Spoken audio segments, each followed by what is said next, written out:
Magpapatuloy tayo sa ating pag-aaral. Saglit nating balikan muli ang mga hakbang. Sige nga po, i-recite natin. Number 1 sa wikang Ingles. Believe in the Lord Jesus Christ, repent from your sins, be baptized with water, and receive the Holy Spirit. Minsan pa po, believe in the Lord Jesus Christ, repent from your sins, be baptized with water, and receive the Holy Spirit. So yan po ang mga hakbang tungo sa tamang kapanganakan muli. At ngayon tayo ay nandito na sa ating ikaapat na session, ang ikatlong hakbang, magpabautismo. Magpabautismo. At yan ay inilalarawan ng paghuhugas sa bagong panganak na sanggol. Ang tanong natin ay saan ba nagpasimula itong pagbabautismo na ito sapagkat alam natin na ang lumang tipan ay marami talagang paglilinis na ginagawa sa mga Hudyo. Ganito po ang sinabi ng John 1:32 to 33. John 1:32 to 33. Then John gave this testimony. I saw the Spirit come down from heaven as a dove and remain on him. And I myself did not know him, but the one who sent me to baptize with water told me, the man of whom you see the Spirit come down and remain is the one who will baptize with the Holy Spirit. Alam niyo ba kung sino ang nagsabi nito kay Juan? Si John the Baptist po ito, na isinulat naman ni John the Beloved kung saan galing ang pagbabautismo sa bagong tipan. At yan pala ay isa sa mga 2 utos lang ng Diyos sa bagong tipan. Ang unang alam ko ay nung sabihin niya sa mga alagad doon sa Transfiguration sa Mateo 17 na this is my beloved son, listen to him. At ang pangalawa nga, itong iniutos niya rito kay Juan Bautista na siya ay magbautismo ng tubig at doon niya makilala kung sino ang magbabautismo naman ng banal na Espiritu. Nais ko pong maunawaan natin paano ba itinatalaga ang mga saserdote sa lumang tipan. Pansinin niyo ito sapagkat ito ay may kahalintulad sa proseso ng ating kapanganakan muli. Ito ay pagpapatatag pa na napakahalaga ng mga hakbang na ito tungo sa isang posisyon na ibinibigay sa atin ng Diyos ang pagkasaserdote. Basahin ko Exodus chapter 29, 1 to 9. This is what you are to do to consecrate them so they may serve me as priests. Take a young bull and 2 rams without defect. And from the finest wheat flour, make round loaves without yeast, thick loaves without yeast, and with olive oil mixed in thin loaves without yeast, and brush with olive oil. Put them in basket and present them along with the bull and the 2 rams. Then bring Aaron and his sons to the entrance of the tent of meeting and wash them with water. Take the garment and dress Aaron with the tunic, the robe of ephod, the ephod itself, and the breastpiece. Fasten the ephod on him by skillful woven waistband. Put the turban on his head and attach the sacred emblem to the turban. Take the anointing oil and anoint him by pouring it on his head. Bring his sons and dress them in tunics and fasten caps on them. The tie sashes on Aaron and his sons. The priesthood is theirs. By lasting ordinance, then you shall ordain Aaron and his sons. So sa bagay na ito ay makikita natin ang unang seremonya ng ordinasyon ng mga saserdote kasama na ang punong saserdote na si Aaron.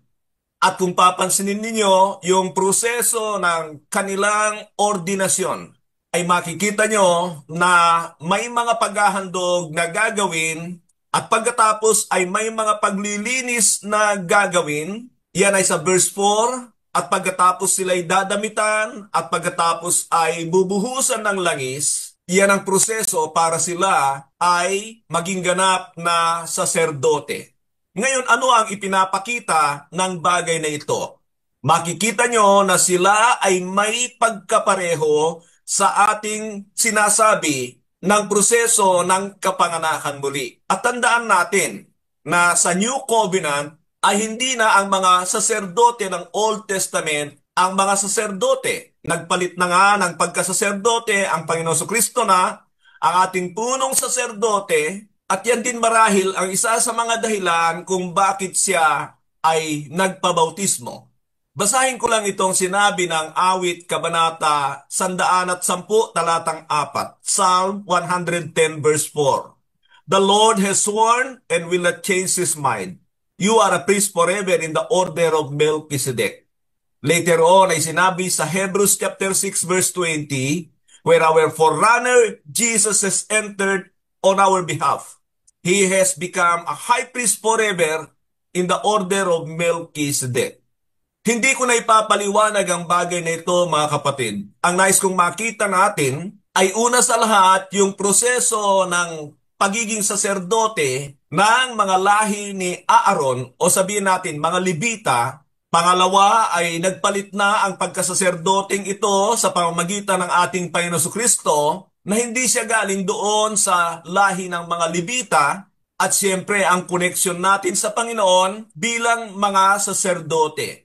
So makikita natin na hindi lang tayo dapat kinabitan o angkinin na tayo ay mga saserdote. Nagkaroon ba ng tamang proseso ang pagkasaserdote ng mga mananampalataya sa New Covenant kung ito ay wala namang hakbang o kaya ay wala namang proseso? Tandaan natin na isa sa mga posisyon na ibinigay sa atin ng Diyos ay ang pagiging saserdote natin para sa New Covenant.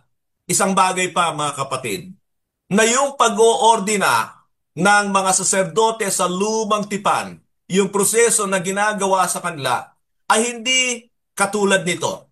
Naghandog ngayon, sa susunod na panahon, sila ay lilinisin, sa susunod na panahon, sila ay dadamitan, sa susunod na panahon ay bubuhusan ng langis. Anong ibig ko sabihin diyan? Na yan ay hindi magkakahiwalay na ginawa.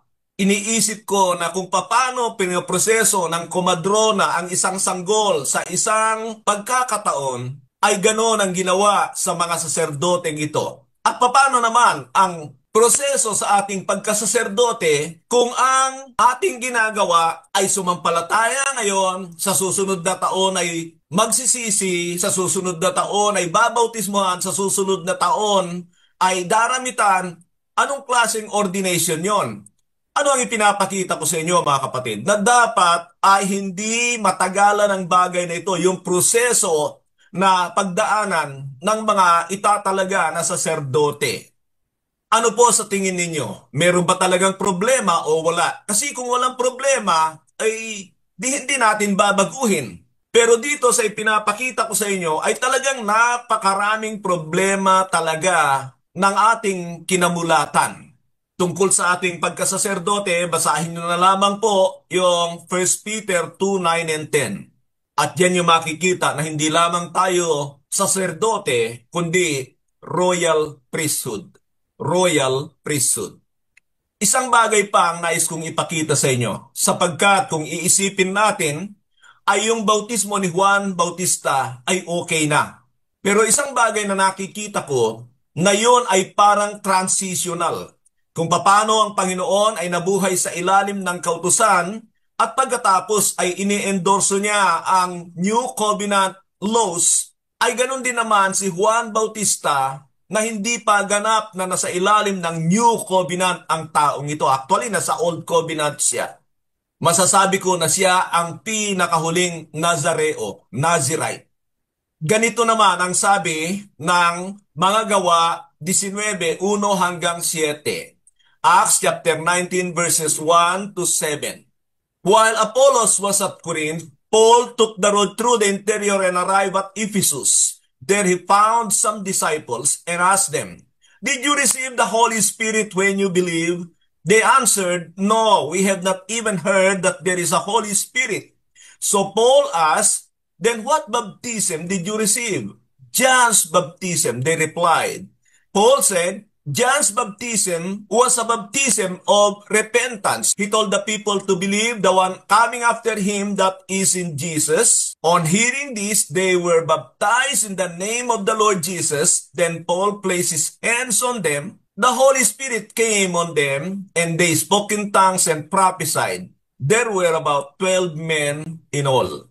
Ito, mahalagang unawain natin ito sapagkat ipinapakita sa atin dito ang kaibahan ng bautismo ni Juan Bautista at ng bautismo ng mga apostol. Ang kaganapan dito mga kapatid, kung alam ninyo ang kwento, ay ang mga taga-Epeso na ito ay nasiran ni Apolos malamang. Yan ay sa chapter 18. At sila naman ay sumampalataya sa mga ibinahagi ni Apolos sa kanila at malamang ay binautismuhan sila. Kaya lang si Apolos ay may problema. Hindi pa niya nauunawaan ang halaga ng pagtataglay ng Espiritu ng Diyos at yan ang itinuro ng mag-asawa sa kanya na sina Priscilla at Aquila. Inimbitahan siya sa kanilang tahanan at yon ay ipinaliwanag sa kanila. Samantala naman si Pablo ay nagawi sa lugar na yon at narinig niya na may mga mananampalataya na doon. At kung titingnan natin ay tila nag-umpisa na sila na magkakatipon. At naratnan sila ni Apostol Pablo at sila ay tinanong, "Did you receive the Holy Spirit when you believe?" At ang sagot nila ay walang pagkukunwari na sinabi, "No, we have not even heard that there is a Holy Spirit." So, tanong ni Pablo, "Then what baptism did you receive?" "John's baptism." They replied. Sinabi pa sa verse 4, Paul said, "John's baptism was a baptism of repentance. And he told the people to believe in the one coming after him, that is in Jesus." Nang marinig nila yon, sabi ng verse 5, "On hearing this, they were baptized in the name of the Lord Jesus. Then Paul placed his hands on them. The Holy Spirit came on them, and they spoke in tongues and prophesied." There were about 12 men in all.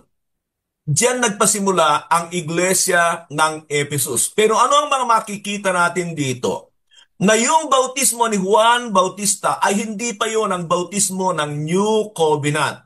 At kung maingat nating papansinin, kahit na bautismuhan pala, pag mali yung bautismo, ay hindi siya makakatanggap ng Espiritu ng Diyos. Ang maganda rito ay inayos ni Apostol Pablo ang ginawa sa kanila at hindi naman tumanggi ang mga taong ito at hindi rin nagkunwari na hindi na kailangan ang bautismo. At nung sila nga ay mabautismuhan muli sa pangalan ng Panginoong Jesucristo, ipinatong ni Apostol Pablo sa kanila ang kanyang mga kamay at doon sila tumanggap ng Espiritu ng Diyos. So una, mapapansin natin may dalawang bautismo rito sa panahon na ito sa kanila. Yung una ay dahil may problema ay hindi ihinalo ng Diyos doon ang pagbabautismo ng banal na Espiritu.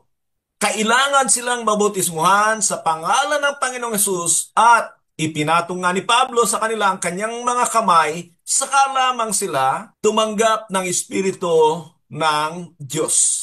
So tingnan ninyo ang kaibahan ng dalawang yan. Para lang ma-realize ninyo, kailangan kong sabihan ito. Anong klase ng bautismo? Ang bautismo natin nung tayo ay masasabing sumampalataya na. Sige nga, kung maging honest tayo, katulad nitong mga taong ito, meron tayong magiging resulta. Sinasabi ko ito dahil nakikita ko na maraming mananampalataya na kahit mali-mali ang kanilang mga pinagdaanan, mali ang ebanghelyo, mali ang bautismo, at sinabi sa kanila nang nagbahagi na taglay na nila ang Espiritu ng Diyos, yun na lang, hindi na nila tinitingnan ang sinasabi ng banal na kasulatan. Dahil nakaka-embaras na sabihin mo na hindi ako nagtataglay ng Espiritu ng Diyos, hindi katulad ng mga taga-Ephesus na inamin talaga nila at tinanggap nila ang paliwanag ni Apostol Pablo. Itong bagay na ito, maliit lang sa tingin natin, pero hindi sinasang-ayunan ng Diyos ang hindi sang-ayon doon sa kanyang disenyo. Disenyo sa ebanghelyo, disenyo sa proseso, saka lamang yan, totoong nagiging born again.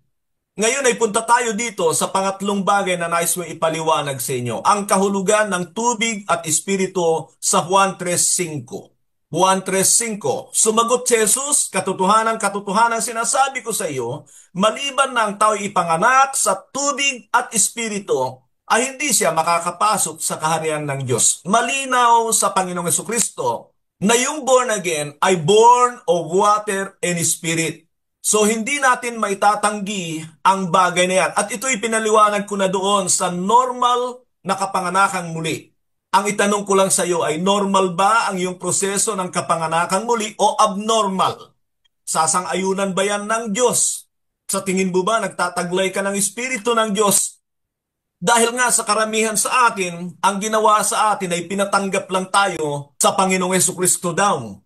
Hindi naman ganito ang proseso ng turo ng born-again experience sa New Covenant. At doon ay ipinaliwanag ko na rin sa inyo na hindi natin inaalis ang halaga ng salita ng Diyos para maborn again ang isang tao sapagkat sa Santiago 1:18 at unang Pedro 1:23 ay sinasabi diyan na ang isang tao ay nabuborn again sa salita ng Diyos. Hindi natin inaalis yon.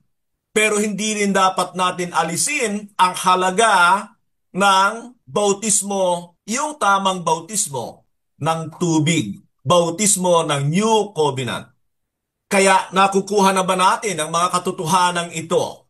Kaya kung may magpapaliwanag sa inyo na yung tubig doon sa sinabi ng Panginoon, water and spirit, ay salita ng Diyos, ang problema doon ay sapagkat gusto nilang pawalang halaga ang bautismo. Aalisin nila yon kaya ini-insist na ang tao ay nabuborn again sa salita ng Diyos.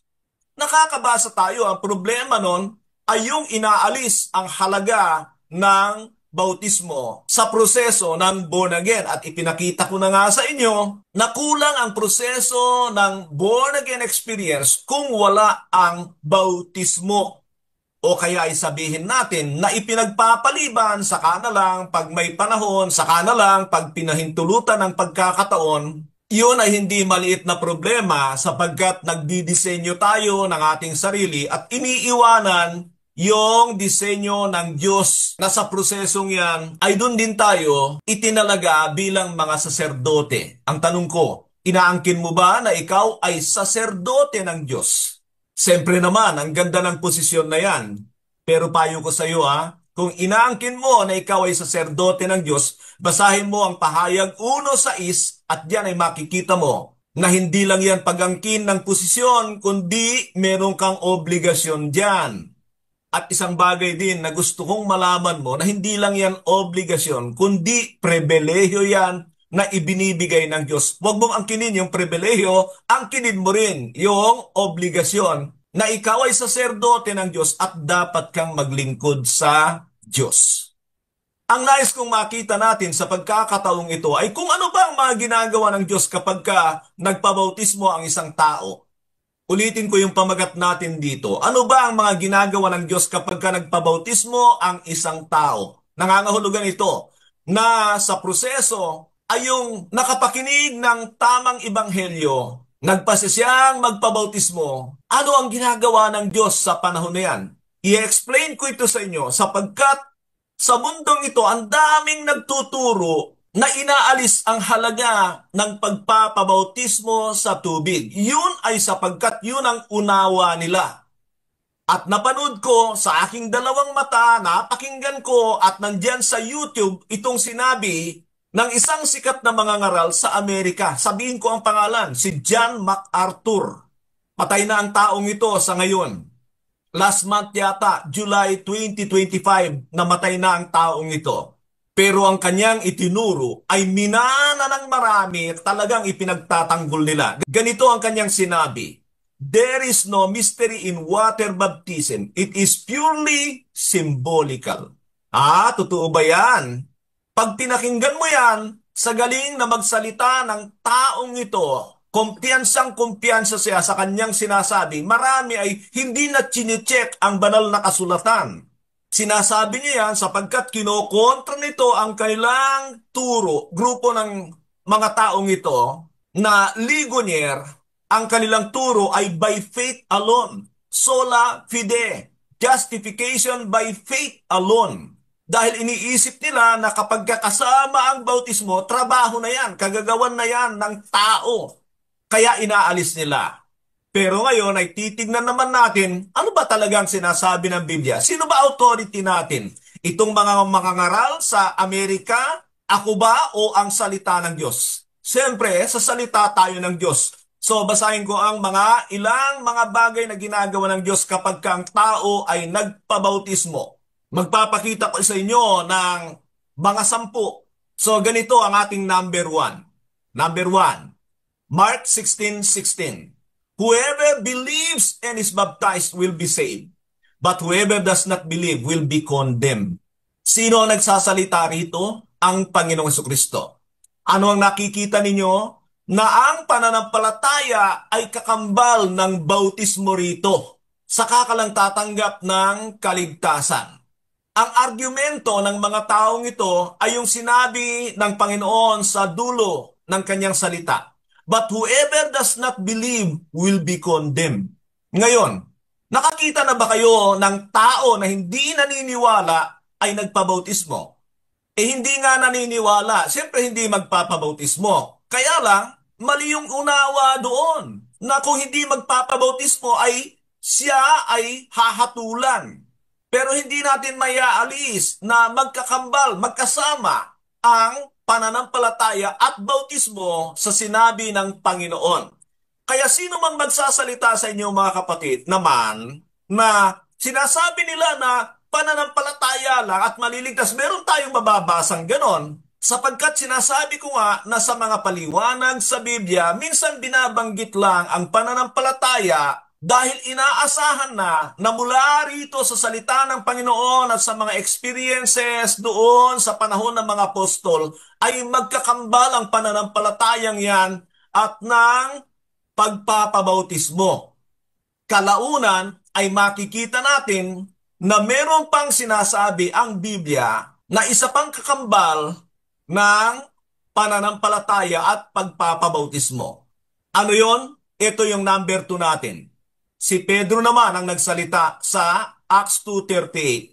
Peter replied, "Repent and be baptized, every one of you, in the name of Jesus Christ for the forgiveness of your sins, and you will receive the gift of the Holy Spirit." Una, nais kong sabihin sa inyo na si Pedro rito ay siya yung nanguna sa mga mananampalataya sa Jerusalem nung sila ay binabaan ng banal na Espiritu. Ano ang punto ko diyan? Na fresh na dumating ang banal na Espiritu kay Pedro at dahil doon ay medyo tinutuya sila ng ilang mistisong mga Hudyo na galing sa mga iba't ibang lugar, dahilan para si Pedro ay mangaral. At sa kapangyarihan ng banal na Espiritu ay sumampalataya yung mga tao yon tungkol kay Kristo at sila'y nagtanong kung ano ang kanilang gagawin. At ano ang isinagot ni Pedro? Hindi niya sinabing only believe. Hindi rin niya sinabing tanggapin ang Panginoon Kristo. Ang kanyang sinabi ay repent and be baptized. So kung doon sa sinabi ng Panginoon ay magkasama ang believe and be baptized, dito naman sa sinabi ni Pedro ay idinagdag ang repentance. Makikita na natin ngayon na para hindi magkakakontra ang ating itinuturo, magkakasama talaga na tugon ng sumasampalataya, ang pagsampalataya sa Ebanghelyo, ang pagsisisi sa kasalanan at ang pagpapabautismo. At diyan ay makikita natin, nasa kalang sila pinapatawad ng Diyos for the forgiveness of your sins at inihahanda rin ito para sa pagtanggap ng banal na Espiritu.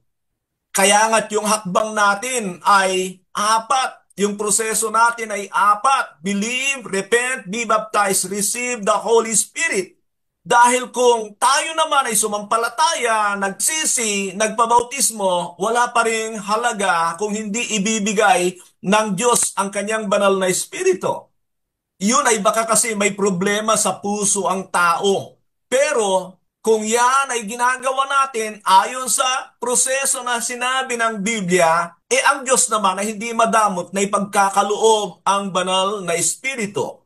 So malinaw na ba na magkakasama ang tatlong ito? At ano ay pinapakita rito na ginagawa ng Diyos kapag ang tao ay nagpabautismo? Sa talatang ito ay makikita natin na doon pinapatawad ng Diyos ang tao. Nangangahulugan na doon siya nililinis ng Diyos. Nais ko palang sabihin na doon sa Mark 16:16, yung saved na sinabi niya, he who believes and be baptized will be saved, ay pareho lang ng forgiveness, ng save at ng cleanse. Sapagkat alam natin na dinidil ng Diyos ang ating mga kasalanan sa nakaraan sa panahon na tayo ay nagpapabautismo. Number 3, sinabi rito, Acts 22:16. And now, what are you waiting for? Get up, be baptized, and wash your sins away, calling on His name. Ang bagay na ito ay patutuo naman ni Apostol Pablo nung siya ay pinuntahan ni Ananias. Ang kwento ay matatagpuan sa Gawa, Kabanata 9. Na nung ma-encounter ni Saulo ang Panginoon, kailangan siyang dagukan para tumino. Nasobrahan yata ang dagok ng Panginoon, nabulag si Pablo. At pagkatapos ay kinausap siya ng Panginoon. At nagpunta siya sa isang lugar, doon ay hinintay niya kung ano ang susunod na hakbang na gagawin ng Panginoon sa kanya. Ang ginawa ng Panginoon ay isinugo sa kanya si Ananias, isang simpleng mananampalataya. At dahil itong si Ananias ay may takot kay Pablo dahil nababalitaan niya na ito ang nagpapatay kay Esteban at hinahabol niya ang mga mananampalataya, may takot siya. Ang maganda kay Ananias ay higit siyang natatakot sa Panginoon kaysa sa taong ito. So pumunta siya sa lugar na yon at malayo pa ay sinabi niya na kay Pablo ang ganito, Brother Saul, the Lord has sent me to you so that you may see again. At doon pa lang ay mahimalang kumilos ang Panginoon, may mga tila kaliskis na nahulog sa mata ni Pablo, Saulo pa noon, at siya'y muling nakakita. Pero pagkatapos noon, ay nagpabautismo siya kaagad. Hindi natin makikita sa Acts chapter 9 na inutusan siya ni Ananias, pero dito sa kanyang patuto ay sinabihan pala siya ni Ananias, ano hinihintay mo? Tumayo ka dyan at magpabautismo para malinisan ang iyong mga kasalanan.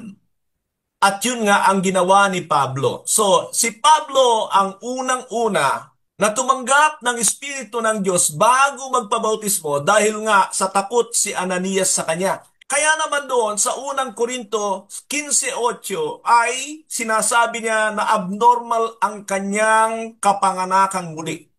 Abnormally born ay dahil nauna ang pagbaba ng banal na espiritu sa kanya bago siya nagpabautismo. Sapagkat ang tamang proseso talaga normal ay mauuna ang bautismo ng tubig dahil nililinisan yung tao at pagkatapos ay binababaan siya ng espiritu ng Diyos. Pero iba yung kay Apostol Pablo dahil nga may takot si Ananias sa kanya. Ganito pa ang sinabi ng Tito 3:5. He saved us not because of our righteous things we have done, but because of His mercy. He saved us through the washing of rebirth and renewal by the Holy Spirit. Una, nais kong bigyan ng pansin yung unang phrase ni Tito. He saved us not because of our righteous things we have done. Ano ba yung righteous things na hindi ibinibilang ng Diyos bago tayo linisin at patawarin? Yun ay mga gawa sang-ayon sa kautusan sa lumang tipan. Hindi yun ibinibilang ng Diyos na katwiran kaya tayo iniligtas. Nakukuha niyo ba ang ibig sabihin niyan? Hindi yung bautismo sapagkat ihahalo na naman ito ng mga against sa halaga ng bautismo sapagkat sinasabi nga nila na ito ay nagiging gawa ng tao, ang bautismo, ang pagsisisi at dapat ay believe lang. Ganun ang sinasabi nila. Sa pangalawang sentence, sinabi niya, He saved us through the washing of rebirth and renewal by the Holy Spirit. Ito ay tumutugma sa sabi ng Panginoon, unless a man is born of water and Spirit, they cannot enter into the kingdom of God. Yung washing of rebirth ay baptism, renewal by the Holy Spirit ay malinaw na kagagawan ng Espiritu ng Diyos. Number 5, sa Hebrews 10:22. Hebrews 10:22, let us draw near to God with a sincere heart and with the full assurance that faith brings, having our heart sprinkled to cleanse us from a guilty conscience and having our bodies washed with pure water.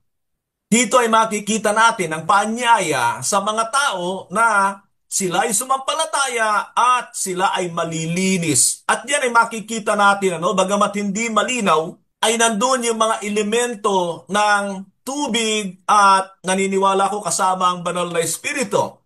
Yung sinabi niya, having our hearts sprinkled to cleanse us from guilty conscience.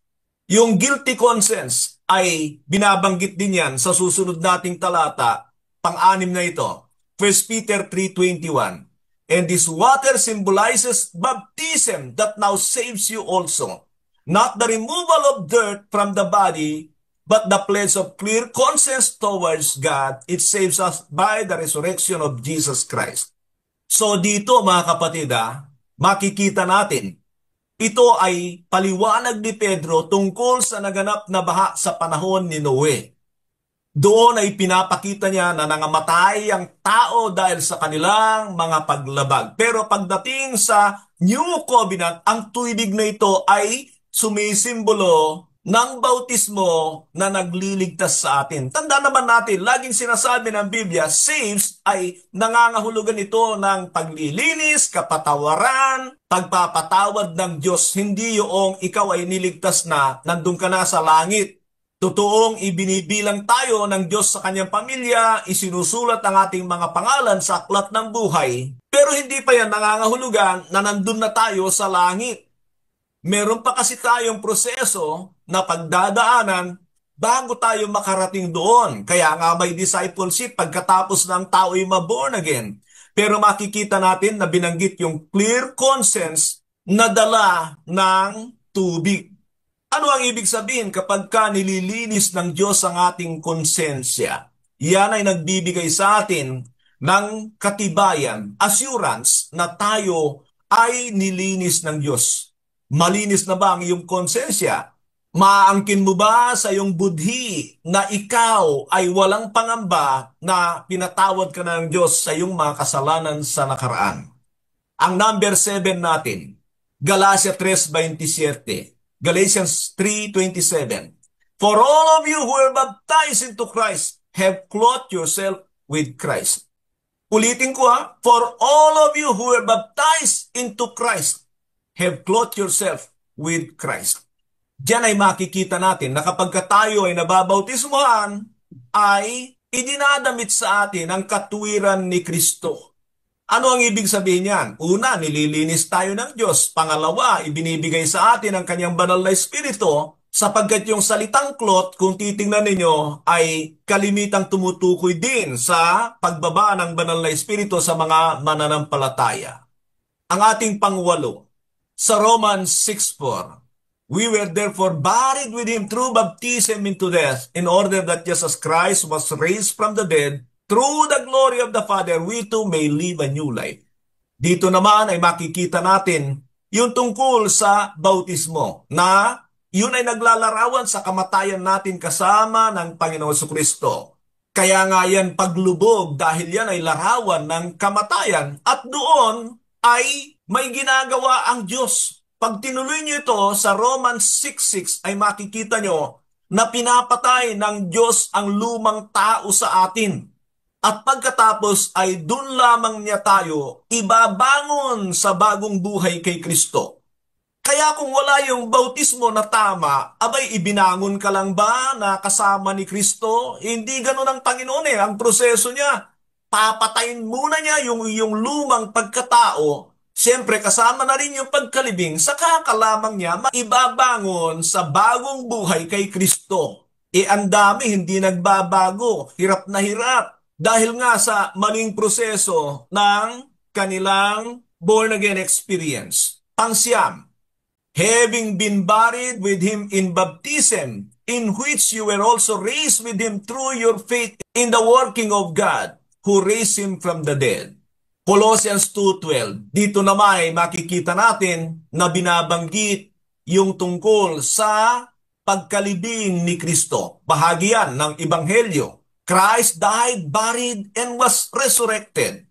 At kaya naman yung bautismo ng New Covenant ay baptism in the name of Jesus Christ ay sapagkat si Kristo ang namatay, inilibing at muling nabuhay. Doon tayo namatay sa ating lumang pagkatao at inilibing ang ating lumang buhay at ibabangon ng Diyos sa bagong buhay kay Kristo.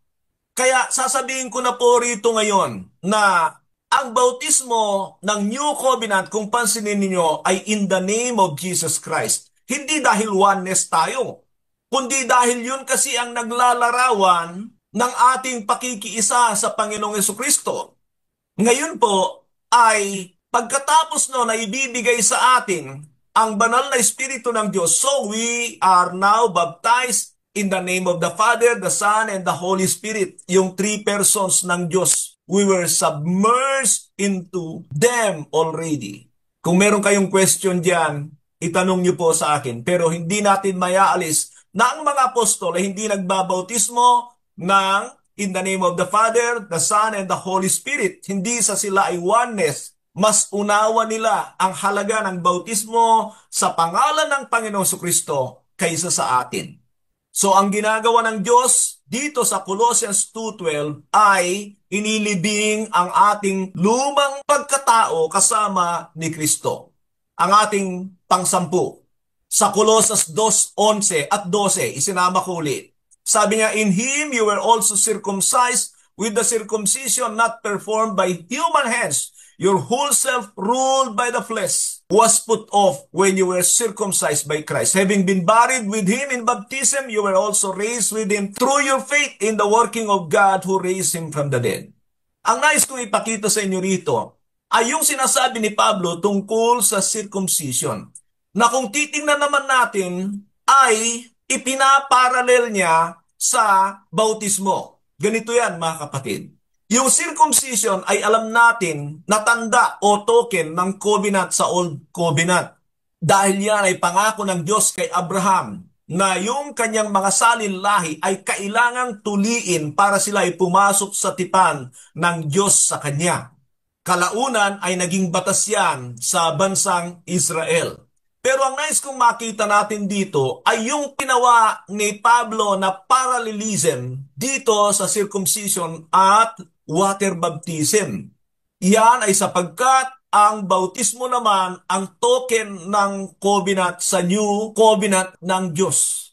Kaya ganito yan mga kapatid. Sa panahon ng ating bautismo ay nangangahulugan yan ng pagpasok natin sa tipan ng Diyos. Ang bautismo ay parang pinakapirma natin na tayo ay pumapayag na makipagtipan sa Diyos. At ang banal na Espiritu naman, ang pirma ng Diyos, selyo ng Diyos sa atin na tinanggap niya tayo.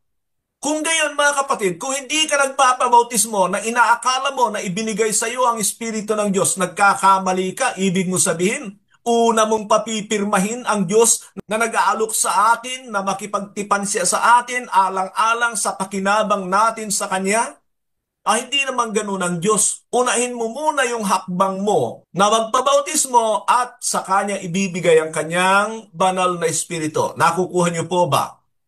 So ayan meron na tayong 10 bagay na ginagawa ang Diyos sa panahon ng pagpapabautismo ng tao. Nasaan na ngayon yung sinasabi ng mga tagapagturong ito? There is no such mystery in water baptism, only symbolical. Mga kapatid, ito ay nandoon sa seminar ng water baptism, 2 video tungkol sa halaga ng pagpapabautismo. Na sinabi ko na kung tayo ay nananalangin, naniniwala tayo na may ginagawa ang Diyos. Tama, hindi?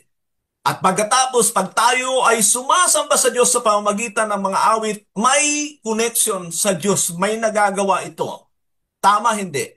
Pag tayo ay nagpa-fasting, meron din itong spiritual significance dahil may ginagawa ang Diyos sa likod nun. O kung ano-ano pa na mga bagay na ginagawa natin.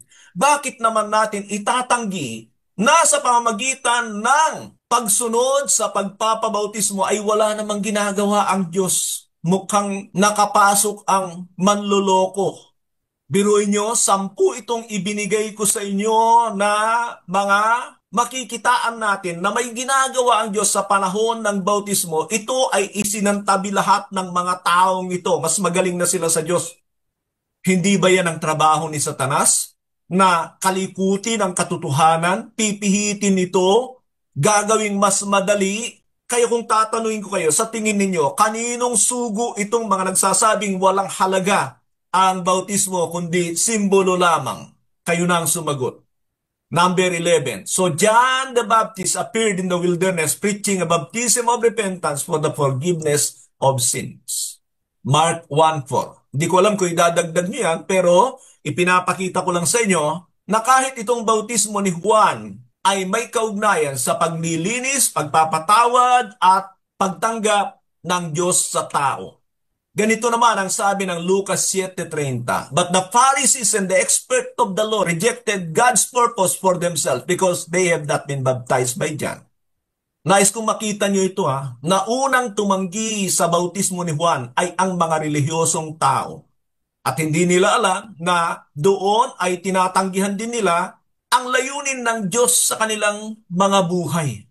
Kung gayon, nangangahulugan na yung mga nagtuturo na hindi mahalaga ang bautismo para sa ating kaligtasan ay katulad ng mga relihiyosong tao na ito. Nire-reject nila ang layunin ng Diyos sa ating buhay.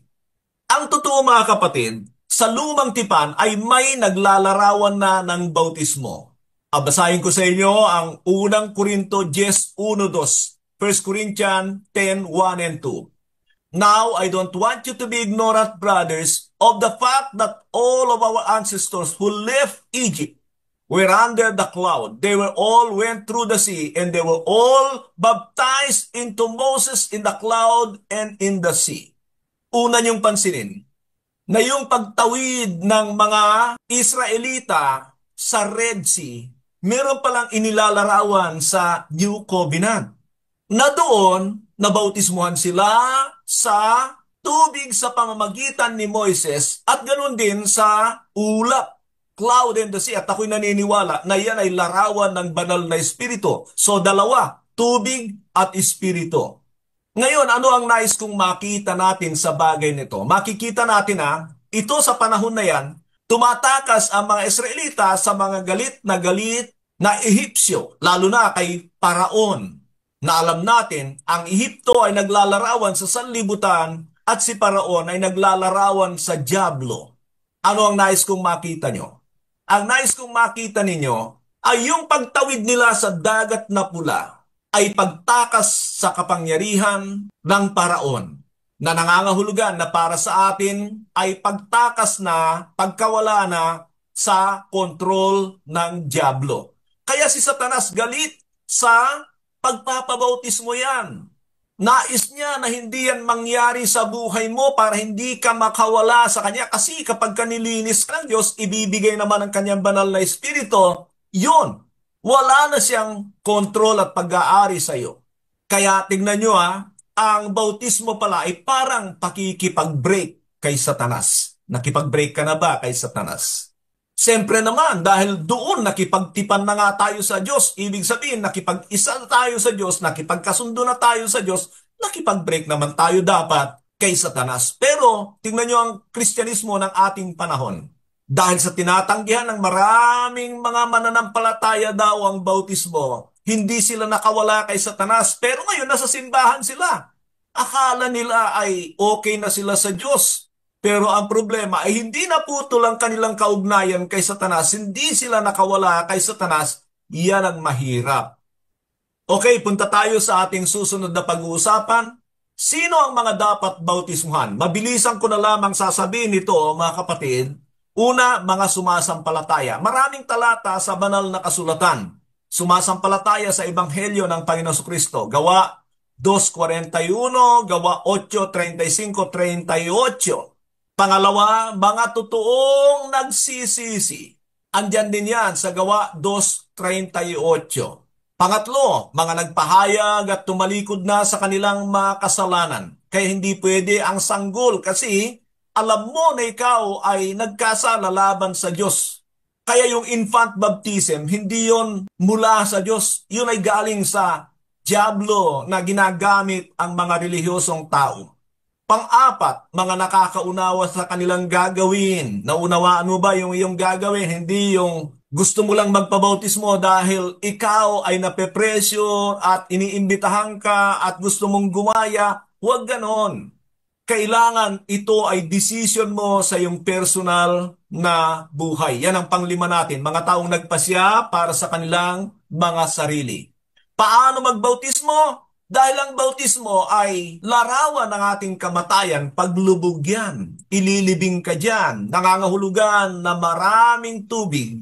Katulad ng bautismo ni Juan sa Ilog Jordan at yung sinabi ng eunuko sa Acts chapter 8 kay Felipe na, "Look, there is water. What is hindering me to be baptized?" Sa John 3:23 naman ay dahil there is much water there. Much water. Yun ay dahil ito ay paglubog.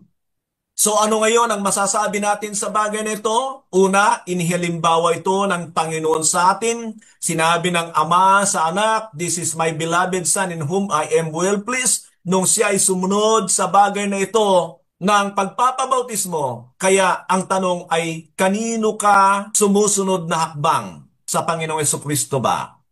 Alam niyo mga kapatid, ang mahalaga rito sa bautismo sa tubig ay yung maihanda tayo sa pagtanggap sa banal na Espiritu. Hindi yung magpabautismo ka lang. Kaya nga't kaakibat nito yung ikaw ay sumampalataya sa Ebanghelyo, nagsisisi kang totoo sa iyong mga kasalanan at humakbang ka sa pagpapabautismo, nang sa gayon ay ibibigay naman sa iyo ng ating mabuting Ama ang kanyang Espiritu. Yun ang mahalaga doon. Hindi yung bautismo, hindi yung pagsisisi, hindi yung sumampalataya. Pero kailangan ng mga yon para makita ng Diyos kung ikaw ay totoo at seryoso sa iyong desisyon. At sinabi ng Biblia, hindi niya ipagkakait ang kanyang banal na Espiritu sa mga sumusunod sa kanya. Dito tayo magtatapos at naway na unawaan nyo ang halaga ng bautismo sa tubig para sa normal na kapanganakan muli. Magandang oras po sa bawat isa. Sumagana sa atin ang biyaya ng ating dakilang Ama at Diyos. Amen.